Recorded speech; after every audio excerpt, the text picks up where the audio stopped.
आप सबको पता है पाकिस्तान और इंडिया की वॉर के अंदर नेपाल के लिए एक बड़े खतरे की घंटी बज चुकी है इंडिया नेपाल बॉर्डर पे। आज आपके साथ शेयर कर रहे हैं कि किस तरीके से इंडिया डरी हुई है नेपाल के लोगों से। नेपाली अवाम जो कि इंडिया आ रही है उनकी ऐसी चेकिंग की जा रही है जैसे कि सारे आतंकवादी नेपाल में बैठे हुए हैं और नेपाल की अवाम ही आतंकवादी है, ऐसी चेकिंग की जा रही है। आज तक तो हम देखते थे नेपाली अवाम को कि भाई बॉर्डर पे वो चेकिंग हो रही है, उनकी ऐसी चेकिंग होती थी नॉर्मल, लेकिन जिस तरीके से नेपाली अवाम की तजलील, जिस तरीके से जलालत नेपाली अवाम को बॉर्डर पे उठानी पड़ रही है ना, मुझे लगता है कि यार नेपाल को अब करना चाहिए कि इंडिया के साथ ट्रेड वगैरह नहीं करना चाहिए, ना कि इनके साथ बॉर्डर के ऊपर मामला बात करनी चाहिए। नेपाली अवाम को जलालत उठानी पड़ रही है, नेपाली अवाम ऐसी चेकिंग करवा रहे जिसे लग रहा है कि भाई सारे नेपाल में आतंकवादी हैं, और जिसकी वजह से जो इंडिया वालों ने नेपाल के मुसलमानों के लिए भी एक बड़ी खबर दी थी कि नेपाल के मुसलमानों के लिए भी ये था कि बॉर्डर के करीब जितने भी मदरसे हैं उनको भी बंद कर दिया है। तो नेपाली अवाम के लिए इस टाइम बुरी खबर है कि भाई इंडिया वाले नेपाली लोगों की ऐसी चेकिंग कर रहे जैसे कि सारे आतंकवादी नेपाल से इंडिया में घुस रहे हैं। ये रिपोर्ट देखिए जिसमें इंडियन मीडिया कह रहा है कि आतंकवादियों की डर की वजह से हम नेपाल और इंडिया के बॉर्डर के ऊपर चेकिंग ज्यादा कर रहे हैं।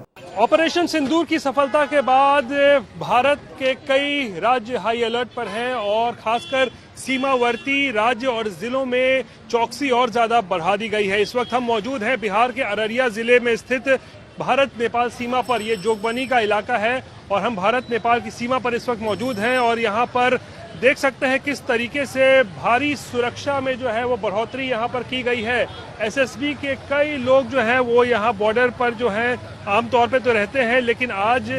ज़बरदस्त तरीके से हर एक गाड़ियों की चेकिंग हो रही है, चाहे वो 4 चक्का हो, 2 चक्का वाहन हो, और तमाम लोग जो भारत से नेपाल जा रहे हैं या नेपाल की तरफ से भारत आ रहे हैं सभी की जो है सघन जांच की जा रही है। और गौरतलब बात यह है कि आतंकियों के लिए नेपाल की सीमा जो रही है वो हमेशा से ही एक सेफ पैसेज रहा है।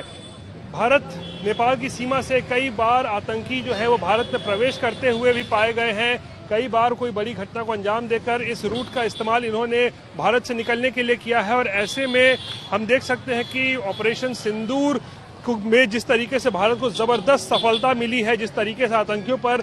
प्रहार किया गया है, उसके बाद अब आंतरिक सुरक्षा को लेकर जो है और चौकसी ज़्यादा बढ़ा दी गई है। और यहाँ पर इस वक्त आप देखिए किस तरीके से एसएसबी के जो जवान हैं वो लगातार यहाँ पर चेकिंग कर रहे हैं, चौकसी बढ़ा रहे हैं। और कोई भी व्यक्ति चाहे वो नेपाल से भारत आए या भारत से नेपाल जाए, किसी को भी आई कार्ड की जांच के बिना, किसी की गाड़ियों के वाहन के चेकिंग के बिना जो है उनको आने जाने नहीं दिया जा रहा है। कैमरा पर्सन दीपक कुमार और अमरेंद्र कुमार सिंह के साथ रोहित सिंह, भारत नेपाल सीमा, जोगबनी।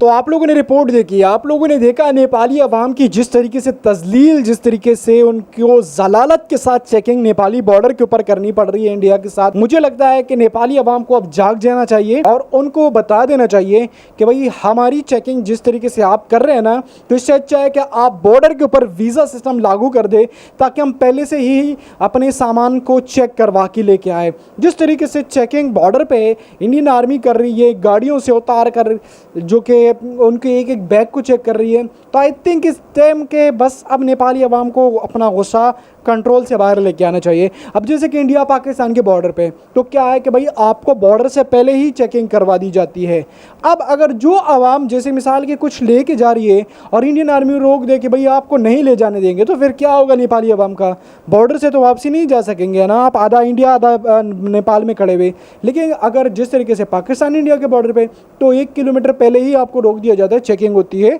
आराम सुकून से तसल्ली से। अगर कोई आपको वापसी चीज़ भिजवानी होती है तो आपके घर वालों को दी जाती है कि भाई आप ले जाओ। लेकिन इधर तो तजलील हो रही है, इधर तो जलालत उठानी पड़ रही है नेपाली अवाम को कि बॉर्डर पे ऐसे चेकिंग हो रही है जैसे सारे आतंकवादी नेपाल से आ रहे हैं। अब बॉर्डर के ऊपर सिक्योरिटी हाई अलर्ट कर दी। तो ये इस टाइम नेपाली अवाम को थोड़ा सा देख लेना चाहिए इंडिया के साथ कि भाई हम आतंकवादी नहीं है और हमारे साथ ऐसी व्यवहार या हमारे साथ ऐसा बिहेवियर या हमारे साथ ऐसा रवैया इस्तेमाल ना करें, इंडिया को बोलना चाहिए। तो अगर नेपाली अवाम इनको बोल देती है तो ये अच्छी बात है कि जिस तरीके से बिहेवियर, जिस तरीके से रवैया, व्यवहार जो नेपाल के साथ इंडिया कर रहा है ना, तो ये बहुत गलत है।